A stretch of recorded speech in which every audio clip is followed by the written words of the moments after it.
دوستو آج کی ویڈیو میں ہم آپ کو راجیو گاندھی کے قتل کی لرزہ خیز داستان سنائیں گے۔ راجیو گاندھی کون تھے اور ان کو کیوں اور کس ڈرامائی انداز میں قتل کیا گیا؟ راجیو گاندھی کا تامل ناڈو سے کیا جھگڑا تھا؟ ایک عورت نے آخر راجیو گاندھی کو کیوں قتل کیا؟ راجیو گاندھی کو قتل کرنے والا گینگ کون سا تھا اور اس واردات میں کتنے لوگ شامل تھے؟ راجیو کو بم سے اڑانے والی دھانو کون تھی؟ یہ گروہ اپنی کس غلطی کی وجہ سے پکڑا گیا؟ قتل میں شامل مرکزی عورت کی سزا کیوں معاف کی گئی؟ یہی سب موضوعات ہماری ویڈیو کا موضوع ہے۔ چلتے ہیں ویڈیو کی طرف۔ اندرا گاندھی جنہوں نے بنگلہ دیش میں مکتی بانی بنائی، وہیں انہوں نے سری لنکا میں تامل ناڈو کو سپورٹ کیا، مگر بعد ازاں اسی تامل ناڈو نے راجیو گاندھی کو قتل کر دیا۔ وہ کسی نے خوب کہا ہے کہ جو گرہ ہاتھ سے لگائی جاتی ہے وہ دانتوں سے کھولنی پڑتی ہے۔ جب دوران انتخابات 1990 میں ایک ہفتہ وار اخبار دی سنڈے میں اعلان ہوا کہ شری راجیو گاندھی وزیراعظم بن کر دوبارہ نہ صرف سری لنکا بھارت امن معاہدے کی تجدید کریں گے بلکہ وہاں حسب سابق بھارتی امن فوج کے دستے بھی بھیجیں گے، یہ وہ دن تھا جس دن بھاکرن اور اس کے ساتھیوں نے راجیو گاندھی کا کام ایک خودکش حملے میں تمام کرنے کا فیصلہ کیا۔ یاد رکھیے کہ راجیو گاندھی کو ایک انتخابی جلسے سے خطاب کے دوران 21 مئی 1991 کو ہلاک کیا گیا تھا۔ یہ وہ دور تھا جب سری لنکا پر وزیر اعظم پریما داسا کی حکومت تھی، جو راجیو گاندھی کو شدید ناپسند کرتے تھے۔ وہ چاہتے تھے کہ بھارت اپنی مداخلت سری لنکا میں مکمل طور پر روک دے۔ جنوری میں جب راجیو کی ملاقات فلسطین لبریشن آرگنائزیشن کے نمائندے خالد سے ہوئی تو اس نے انہیں بتایا کہ ایک عرصے سے انہیں ہلاک کرنے کے منصوبے بنائے جا رہے ہیں۔ یہی بات ایک نجی ملاقات میں خود یاسر عرفات نے دہرائی تو بھی راجیو گاندھی نے اس انکشاف کو نظر انداز کر دیا۔ یاسر عرفات کو بھارت میں دال مکھنی بہت اچھی لگتی تھی اور وہ بہت اوائل سے نہرو خاندان کے قریبیدہ تھے۔ خالد نے یہی اطلاع واقعے سے چند ماہ قبل بھارت کے انٹیلیجنس بیورو کو دی، جس نے اسے آہستگی سے را کے حوالے کر دیا، جس کی تصدیق خود ستمبر کے مہینے میں را کو بھی تیونس میں غیر جانبدار ذرائع سے ہو چکی تھی۔ تاملوں کے اس قاتل گروپ نے سب سے پہلے 2 بہن بھائی کے ذریعے مدارس میں ایک نیوکلس سیل بنایا۔ ان دونوں کا نام بھاگیہ ناتھن اور نلینی تھا۔ اس ساری سازش کے اہم ترین رکن بیبی سبرانیم نے ان دونوں غریب اور قرضوں کے ستائے ہوئے بھائی بہن کی بھرتی کی تھی۔ انہی کے گھر دانو اور شوبھا ساہلینی جافنا سے آن کر شیوا راسن سمیت ٹھہری تھی۔ شیوا راسن سبرانیم کے واپس جافنا سری لنکا لوٹ جانے کے بعد اس گروپ کا انچارج تھا۔ دانو کا کام اس خودکش جیکٹ میں سیے بم کو عین اس وقت پھاڑنا تھا جب وہ راجیو گاندھی کے بالکل قریب ہو کر انہیں پھولوں کا ہار پہنائے۔ اس کے بیک اپ کے طور پر شوبھا ساہلینی کو رکھا گیا تھا کہ کسی وجہ سے اگر دانو کے ارادے بدل جائیں تو اسے استعمال کیا جا سکے۔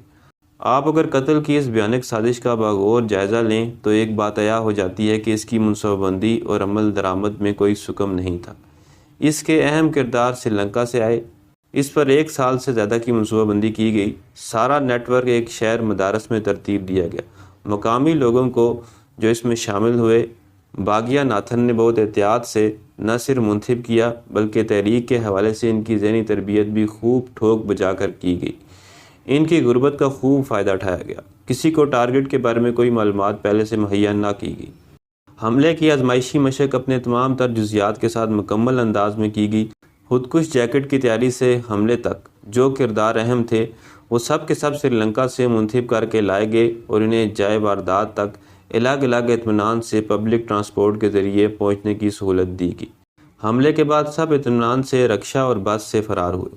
یہ سب عوامل اس بات کی نشاندہی کرتے ہیں کہ پس پردہ کچھ ایسے کردار تھے جن کے نہ صرف بڑے سیاسی محرکات تھے جو راجیو گاندھی کو دوبارہ وزیر اعظم منتخب ہو جانے کی صورت میں اپنے مقاصد کی تکمیل میں بڑی رکاوٹ سمجھتے تھے، بلکہ اس تمام سازش سے یہ بھی ظاہر ہوتا ہے کہ اس کے اندر بہت اعلیٰ سطح کے افراد شامل تھے۔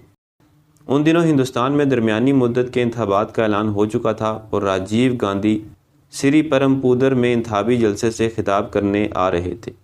اس پوری کارروائی سے پہلے 2 مرتبہ ریہرسل ہوا۔ دوسرے ریہرسل میں دانو نے سیکورٹی کے تمام حصار کامیابی سے عبور کر کے راجیو گاندھی کے خریف وی پی سنگھ کے گلے میں ہاتھ ڈالنے کے بعد اس کے پیر بالکل اس انداز میں چھوئے جیسے اسے راجیو گاندھی کے ساتھ کرنا تھا۔ یہ دونوں لیڈران چونکہ ان دنوں وزیر اعظم نہ تھے لہٰذا ان کی سیکورٹی زیڈ لیول کی نہ تھی۔ دھانو بیگم جن کے ذمہ راجیو گاندھی کی آمد پر ان کے قدم چھو کر جیکٹ میں لگے بم کو پھاڑنا تھا۔ قتل کی اس واردات سے پہلے ایک رات بہت مطمئن تھی۔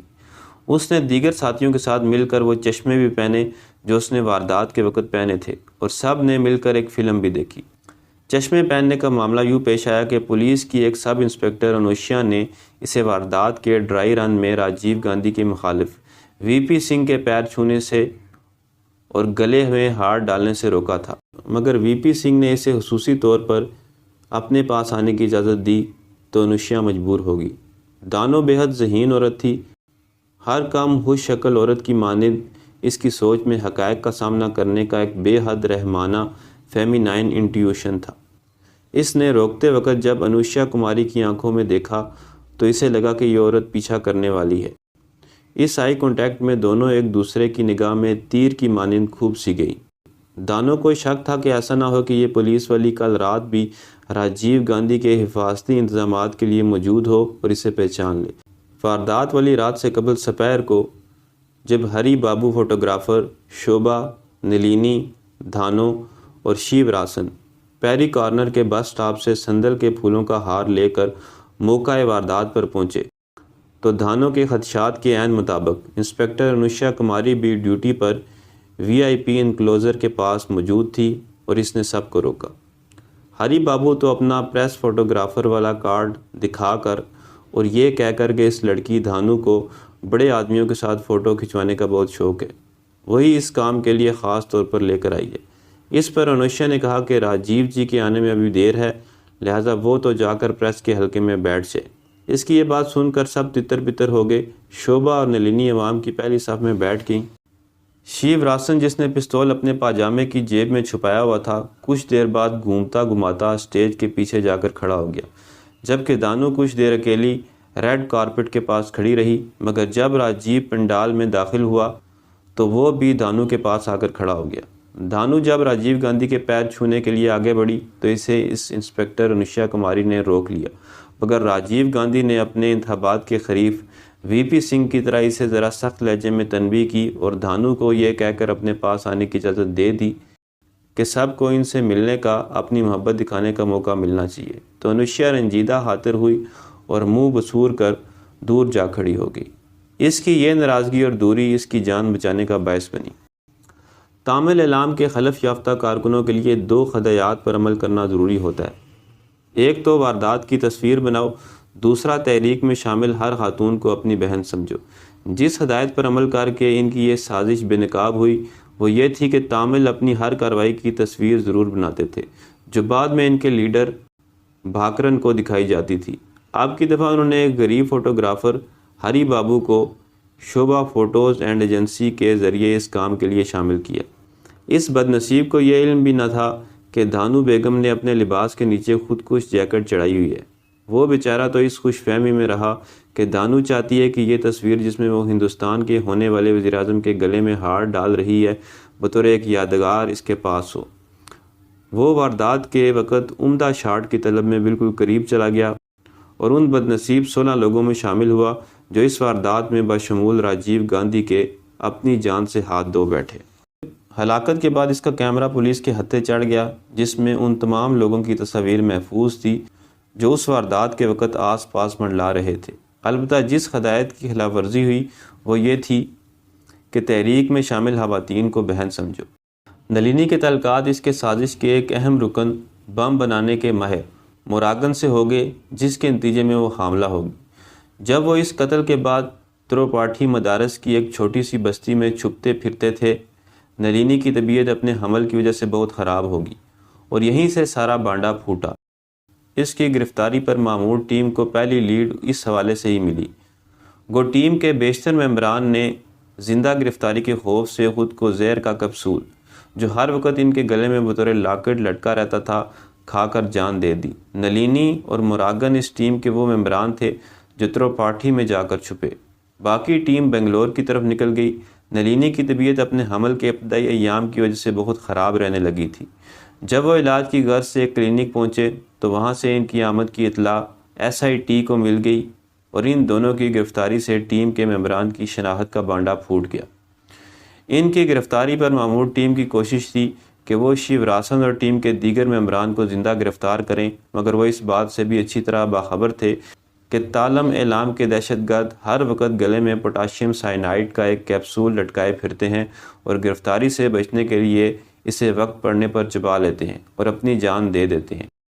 اسپیشل انویسٹیگیشن ٹیم بہت محنت سے یہ پتہ چلانے میں کامیاب ہوگی کہ بنگلور کے قصبے کونان کنٹکے میں وہ کہاں چھپے ہوئے۔ جب ان لوگوں نے رات کے پچھلے پہر میں چھاپا مار کر انہیں گرفتار کرنا چاہا تو ایک عجیب بات ہوئی کہ سامنے سڑک پر سے گزرتے کسی ٹرک کا ٹائر ایک دھماکے سے پھٹ گیا، جس سے یہ سب بیدار ہو کر چکنا ہو گئے۔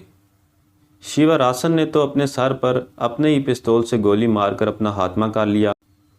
شوبھا، جو دانو اور اس کی کزن تھی اور دانو کے بیک اپ کے طور پر لائی گئی تھی، اس نے دیگر 4 ساتھیوں کے ہمراہ گلے میں لٹکا زہر کا کیپسول کھا لیا اور ہلاک ہو گئی۔ نلینی مگر اپنے آشنا موراگن کے ساتھ گرفتار ہو گئی۔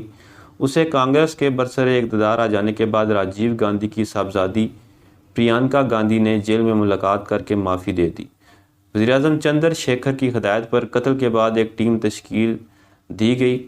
اس نے قتل کا مرکزی الزام تو تامل اعلام کے سر پر دھرا اور اس کی توثیق بعد میں سپریم کورٹ نے بھی اپنے ایک فیصلے میں کی، جس کے مطابق راجیو گاندھی کا قتل گیاتری عرف دانو نے ایک خود کش حملے میں کیا۔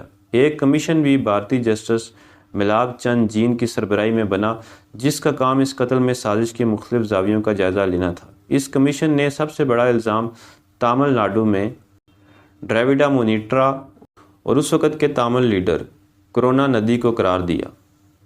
سپریم کورٹ کے جج تھامس جنہوں نے اس مقدمے کا فیصلہ سنایا، وہ رقم تراز ہیں کہ ملزمان کا راجیو گاندھی کے علاوہ کسی اور ہندوستانی کو قتل کرنے کا ارادہ نہ تھا۔ اس مقدمے کے ایک جج واڈوا نے ایک عجب نکتہ بیان کیا کہ ملزمان کا ارادہ حکومت کو سبق سکھانے کا ضرور تھا، مگر یہ کسی طور بھی ٹیررسٹ اینڈ ڈسرپٹیو ایکٹیویٹیز کے دائرہ کار میں نہیں آتا۔ سازش میں شریک تمام 26 ملزمان جنہیں ماتحت عدالت نے موت کی سزا سنائی تھی اور جس پر ہندوستان میں ایک طوفان برپا ہو گیا تھا، عدالت نے انصاف کے تقاضے ٹرائل کو خفیہ رکھ کر پورا نہ کیے تھے۔ گواہوں کی شناخت تک خفیہ رکھی گئی تھی۔ سپریم کورٹ آف انڈیا نے 5 کے علاوہ سب کی سزاؤں کو مختلف قید کی میعاد میں تبدیل کر دیا۔ 4 تاحال زندہ ہیں، جن میں نلینی بھی شامل ہے، جس نے خود کش جیکٹ بنائی تھی۔ نلینی جو ماں بننے والی تھی، اس کی سزا عمر قید میں اس لیے بدل دی گئی کہ اس نے جیل ہی میں ایک لڑکی کو جنم دیا اور اس نے بعد میں کمپیوٹر میں ماسٹر آف سائنس کی ڈگری دوران اسیری ہی حاصل کی۔ نلینی کی یہ سزا مسز سونیا گاندھی کی مداخلت پر عمر قید میں بدل دی گئی۔ وہ تاحال قید میں ہے، گو اس کی عمر قید کی سزا جو بھارت میں 14 سال سے زائد نہیں ہو سکتی، اس وقت اپنے 4تھائی صدی کے عرصے پر محیط ہو چکی ہے۔ نلینی کی صاحبزادی ہریتھا کی اسکول کی تعلیم دنیا بھر میں پھیلے ہوئے تامل افراد کی مدد سے اسکاٹ لینڈ میں ہوئی۔ اب وہ برطانیہ کی کسی یونیورسٹی میں میڈیکل فزکس میں PhD کر رہی ہے، مگر اس کے حدود عربے کو خفیہ رکھا جاتا ہے۔ اس کی اپنی والدین کی اپیلوں پر کوئی سنوائی تاحال نہیں ہوئی۔ اس سے جب پوچھا جاتا ہے کہ وہ میڈیکل میں کیوں نہیں گئی تو وہ کہتی ہے کہ اسے خون دیکھ کر خول آتا ہے۔ تو دوستو، یہ تھی میری آج کی ویڈیو پسند ہے تو چینل کو سبسکرائب کریں۔ ملتے ہیں اگلی ویڈیو میں۔ اللہ حافظ۔